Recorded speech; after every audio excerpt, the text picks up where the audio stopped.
Ito yung bomba sa housing Ilawod, Bugasong. Dito sa lugar natin, marami nang bawal.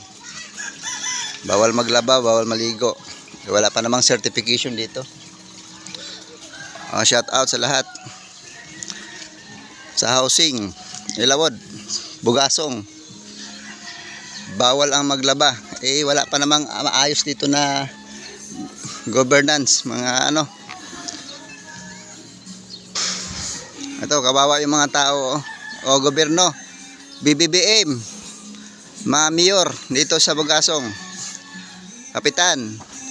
Kawawa yung mga tao, naglalaban na lang sa labas, sag-ob. Tulungan nyo naman kami. Hanggang ngayon, ilang almost na 5 years o 9 years na yata. Itong housing na to, walang certification, ginagamit lang sa mga gobyerno, mga tumatakbong mayor. Ginagamit ng housing, pangako, tapos hindi naman hanggang ngayon, walang certification. Kaya naisip ko mag-vlog para matugunan nyo naman. Dito sa Antique, Bugasong, housing. Malapit sa COL, evacuation center. Ito yung lugar na to. Kawawa yung mga tao, naglalaba o layo. Mga sira ng ibang bomba dito. At ibang tao walang pakisama. Tawahin na nga sila, di na nga sila nagsasag-ob ng malayo. Babawalan ka pa maligo, maglaba. Ito mga kawawa, Nagpahilot lang kasi kami kahagabi, kaya hindi kami makapaglaba.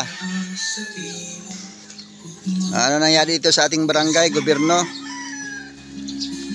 Puro bias na lang, palakasan.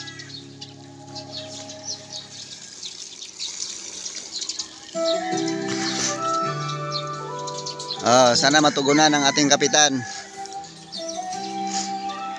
Dami silang mga protocol pero hindi naman nila na-certified ang barangay housing. Yung mga tao nito nga malayo magbumba, mahirapan. Mayor, Gobernador, BBM, aksyon na. Maraming salamat.